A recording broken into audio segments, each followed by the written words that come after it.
हमें वो तकलीफ है जो दिल्ली की आवाज़ उठी है कि उसकी मस्जिद की दीवार को तोड़ दिया गया, बराबर में छोड़ दिया गया। हमें तकलीफ उनकी भी है कि मुसलमानों के घर तोड़ दिए जाते हैं, उसके बराबर में घर छोड़ दिए जाते हैं। किसी के साथ ज्यादती करोगे तो उसका फल अच्छा नहीं मिलने वाला है, उसका रिजल्ट गलत आएगा।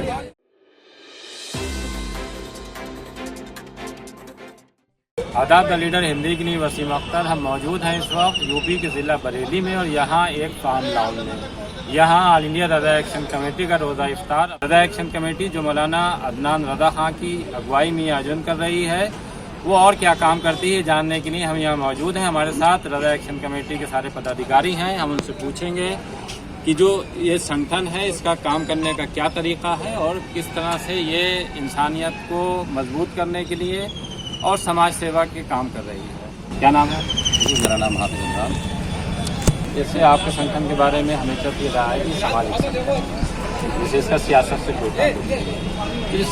आपका जो सामाजिक संगठन है ये किस तरह के काम करता है? ये अगर आप बात करें पिछले दिनों की, तो हर इंसान को अधिकार है अपनी बात कहने का और अपना बोलना। संगठन का कार्य ये है कि हम लोग पूरी साल मेहनत करते हैं, गरीबों की मदद करते हैं। अगर 12वीं शरीफ आती है उसमें भी गरीबों की मदद की जाती है, कंबल हो या कपड़े हो। इसके अलावा अभी कोरोना काल रहा पिछले दिनों 2 साल से, तो जो है हमारा रोज़ा इफ्तार नहीं हो पाया था, लेकिन अब हम 2 साल के बाद कर रहे हैं। तो हमने कोरोना काल में भी काफ़ी लोगों के घर तक जो है खाने पीने का सामान पहुंचाया था ताकि लोग भूखे ना रह सके। और ऑल इंडिया रज़ा एक्शन कमेटी जो नबीरा आला हज़रत हुज़ूर अदनान मियां साहब हैं, उनका यही एक और तरीका है कि बस गरीबों की मदद करना। इसके अलावा 12वीं शरीफ का मौका आता है, उससे आला हज़रत पे भी हम लोग जो है गरीबों की मदद करते हैं। और जो हमारे धार्मिक मामलात हैं, जो हमारी मसाजिद हैं और कब्रिस्तान हैं और हमारे मदारिस हैं, उनके लिए जो कभी कभी हमें सुनने में आता है कि नोटिस दे दिया गया, तो रज़ा एक्शन कमेटी आगे बढ़ जाती है और इन कामों को अंजाम देती है। मेन काम जो आपका यही है कि जो समाज सेवा से जुड़े काम हैं, जैसे जो गरीब हैं उनकी मदद करना, और दरगाह हज़रत का जब उर्स होता है तो उसमें आप लोगों की अहम जिम्मेदारी रहती है। लेकिन ये फैसला कैसे लिया गया है कि इस बार हम किसी पॉलिटिकल पार्टी को उसके दफ्तर पर जाकर सपोर्ट करें? देखिए, बात जहाँ सपोर्ट की आती है तो किसी की मदद करना कोई गलत नहीं है, और जो हमारे कायद ने फैसला लिया है वो उनका अपना एक फैसला है, उसकी हम तारीफ करें। क्या मकसद था आपका कि आप चाहते थे कोई एक अच्छी सरकार अमल में आए, या आपको ये लगता था कि जो आपका अभी तक क्षेत्र है उसको बढ़ाकर इसको थोड़ा सा सियासत के तौर पर बनाया जाए? नहीं, मसला ये था उसमें जो मुसलमानों के साथ ज़्यादती हो रही थी, वो उसमें मुसलमान ही नहीं थे बल्कि उसमें हमारे गैर मुस्लिम भी थे। अब आप ये मानिए कि अगर गवर्नमेंट ने ये कहा हम नौकरियां देंगे, तो नौकरियां नहीं दी गई। गवर्नमेंट ने कहा कि हम विकास करेंगे, विकास नहीं किया गया। अब जितनी 5 साल में जो गवर्नमेंट रही उसने फ़कत समाजवादी के ही काम को अंजाम दे पाई, उसके अलावा कोई काम नहीं किया। और जहाँ जहाँ हम देख रहे थे कि मुसलमानों के साथ मॉब लिंचिंग की जा रही थी, इन बातों को, मुद्दों को लेकर के हमने उनसे बात की थी अकेले से। इसके अलावा कोई मंशा नहीं थी हमारी, और हमारे कायद ने जो फैसला लिया वो अच्छा फैसला। चुनाव के बाद आपने समर्थन किया, ठीक है, आपका ये राइट था, लेकिन जिस तरह रिजल्ट आने के बाद अब बेचैनी दिखाई दे रही है। हम दरगाह हज़रत की ही बात करें तो उन गलियों से भी ये आवाज़ आ रही है कि मुसलमानों के साथ समाजवादी पार्टी नहीं है और उसको समाजवादी पार्टी का साथ छोड़ रहा है। तो आपको लगता है कि जो आवाज़ें हैं सही हैं या जल्दबाजी है? भाई, जो आवाज़ वहाँ से उठ रही है वो उनकी अपनी आवाज़ है, वो अपने जहन के मालिक हैं। वो क्या बात कहते हैं, उनको हक है, उनको अधिकार है अपनी बात कहने का, और हमें अधिकार है अपनी बात कहने का। उन्होंने जो कहा उनका मिजाज है, लेकिन हम जो कहते हैं वो अपने रास्ते पे कहते हैं। जो हमारे हजरत ने फैसला लिया, हुज़ूर अदनान मियां साहब ने, हम उस पर अमल करेंगे। तो ये लग रहा है कि अब चूँकि एक सरकार चुन ली गई है, उसको मौका दिया जाना चाहिए था, या ये होता कि बहुत जल्दी हम ये फैसला लेने लगते हैं? अभी चुनाव, फिर 5 साल बाद फिर चुनाव आए, लेकिन जिस तरह से अभी जल्दबाजी दिखाई जा रही है कि समाजवादी पार्टी छोड़ दीजिए, भाजपा में चले जाइए, कांग्रेस में चले जाइए, जो मुसलमानों को एक तरह से सीख दी जा रही है, रास्ता दिखाया जा रहा है, ये आपको लगता है कि सही है या अभी जल्दबाजी हो रही है? देखिए, ये चीज़ें जो है उनकी अपने फैसले हैं, उसमें हमारा कोई भी फैसला नहीं है। मैं आपकी जैसे आपको क्या लग रहा है कि अभी ये होना चाहिए था, या ये लग रहा है कि जल्दबाजी? नहीं, वो तो उनका अपना फैसला है ना। उन्होंने क्या बयान दिया है कि हट जाना चाहिए। अब गवर्नमेंट आई है तो गवर्नमेंट बगैर वोट से नहीं आई है, जनता ने चुना है। जब जनता ने चुना है तो भाई 5 साल तो उसको देखना है कि इससे हट के उसको आ जाए। इसका जो हक था, उसने अपना अधिकार, एक उंगली से उसने अपने अधिकार चुना, उसने वोट दिया, गवर्नमेंट बन गई है। अब इसका मतलब ये नहीं है कि जो साहब और संगठन है वो तोड़ के इधर आ जाएं या उधर चले जाएं। हमें तकलीफ है हम अपनी आवाज़ आपके माध्यम से कहते हैं, हमें तकलीफ है। हमें तकलीफ उनकी भी है कि मुसलमानों के घर तोड़ दिए जाते हैं, उसके बराबर में घर छोड़ दिए जाते हैं। हमें वो तकलीफ है जो दिल्ली की आवाज़ उठी है कि उसकी मस्जिद की दीवार को तोड़ दिया गया, बराबर में छोड़ दिया गया। हमें उसकी भी तकलीफ है। हम किसी के साथ ना पहले थे ना आज हैं, हम बताते हैं आपको। बस हमारा एक अधिकार है, हमारे कायद ने जो फैसला लिया था उस पर हम अमल करते रहेंगे। पूरी रज़ा एक्शन कमेटी उस पर अमल करेगी। क्या नाम है? हलीम रज़ा खान। हलीम रज़ा, क्या लग रहा है आपको कि मुसलमानों को एक जो आपके संगठन की तरफ से मैसेज जाना चाहिए कि इस वक्त इस तरह के हालात हैं, वो क्या करें?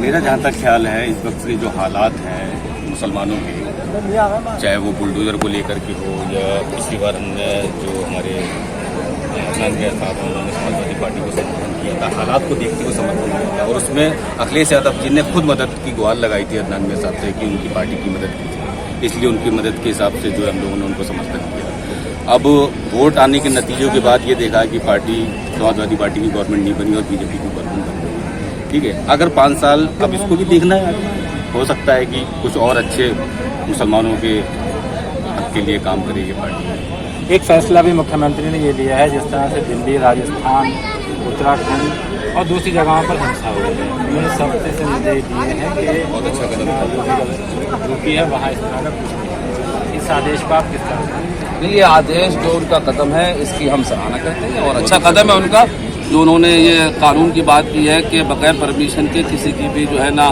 शोभा यात्रा निकलेगी ना जुलूस निकलेगा। इसकी जो है हम समर्थन करते हैं। अच्छा कदम है उनका और इसके लिए हम उनकी तारीफ करते हैं। एक लाउड स्पीकर को लेकर भी बहुत शोर शराबा मचा हुआ है और आवाज़ें आती हैं इसमें अजान बंद कर देना चाहिए। तो लाउड स्पीकर को लेकर भी मुख्यमंत्री ने कहा है कि उसकी आवाज़ सीमित रखी जाएगी, नए धार्मिक स्थानों पर लाउड स्पीकर लगने नहीं देंगे। तो ये लाउड स्पीकर का जो विवाद है वो किस तरह से आपको लगता है कि सरकार के आदेश से खत्म हो सकता है या जो धार्मिक स्थल है उन्हें अपने आप पहल करना चाहिए?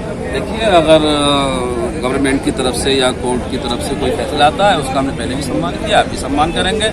और रही बात धार्मिक स्थल की, तो सबके लिए बराबर कहा कि सबकी आवाज़ें कम हो जानी चाहिए। अगर उससे किसी को तकलीफ होती है, बहरहाल अजान का जहाँ मामला है तो अजान तो 30 मिनट का 30 सेकंड का मामला है, 30 सेकंड में अजान हो जाती है, कोई तकलीफ की बात नहीं है। आवाज़ की बात है तो अगर हल्की हो जाए तो उसमें कोई एतराज़ नहीं है। जो हिंदू मुस्लिम रिश्ते हैं वो छोटे और बड़े भाई हैं, आप क्या लगता है कि रिश्ते किस तरह से और मजबूत हो सकते हैं? जिस तरह से देश भर का माहौल है उसमें जिस तरह आवाज़ें आ रही हैं कि ये ठीक नहीं हो रहा है, तो आपको क्या लगता है कि जैसे आपकी तरफ से कोई ऐसी पहल हो या जो बड़े भाई का जिसको कहा जाता है जो हिंदू समाज है उनकी तरफ से पहल हो, क्या होना? जहाँ हिंदू मुस्लिम की बात है, देखिए बगैर किसी को छोड़े ना ही कोई मुल्क चल पाया है ना ही चलेगा। अगर किसी के साथ ज्यादती करोगे तो उसका फल अच्छा नहीं मिलने वाला है, उसका रिजल्ट गलत आएगा। बेहतर यह है कि हमारा कदम हमेशा जो है अच्छा कदम रहा है और बढ़ के कदम रहा है हमारा। हमने कभी किसी के बारे में कुछ नहीं कहा, न कभी किसी के ऊपर हमने जो है अंगुश तो नुमाई की है, ना उंगली उठाई है। बहरहाल जो लोग ये करते हैं वो खुराफाती तत्व है और उन पर हमें ना जाके अपने भाईचारे को कायम रखना चाहिए। जो इस तरह के रोज़ा इफ्तार हैं इससे क्या लगता है आपको कि बढ़ावा मिलता है? तो आपसे एक सर देखिए, रोज़ा इफ्तार जो है इससे बढ़ावा तो मिलता ही मिलता है, आपस में भाईचारा ही बढ़ता है। लोगों को जब हम इनवाइट करते हैं कि आइए आप आइए हमारे साथ रोज़ा इफ्तार कीजिए, उनको देखने में मिलता है कि हम जो मुस्लिम कम्युनिटी किस तरीके से भाईचारे को बढ़ावा देती है, एक दूसरे को गले लगाती है, अपने हर आयोजन में शरीक करती है। जो हमारे कस्टम्स है, जो रीति रिवाज है, उनको भी उनको देखने का मौका मिलता है। जो हमारी तरफ से गलत अफवाहें उन लोगों के पास जाती है कि इन लोगों में ये तरीका होता है वो तरीका, उसको उनको पता चलता है कि हम लोग कितना सद्भाव से, कितने प्यार मोहब्बत से एक दूसरे को गले लगाने की कोशिश करते हैं, हमेशा गले लगाने की कोशिश करते ही हैं। जिस तरह रज़ा एक्शन कमेटी के लोगों ने अपनी बात रखी है, उनका मकसद पता ये नहीं है जो मुसलमानों की पैरवी करते हैं, बल्कि वो चाहते हैं कि समाज जिस तरह से एक रहता आया है उसी तरह से एक रहे। जहाँ तक सियासी तौर पर उनके फैसले का सवाल था तो वो उनका एक फैसला था जो ले लिया और अब उसके बाद एक नई सरकार चुन गई है। उनका कहना है कि सरकार को अब काम करने का मौका दिया जाए, जहाँ विरोध का मौका आएगा विरोध करेंगे, जहाँ सरकार अच्छे काम करेगी उसका फेवर करेंगे।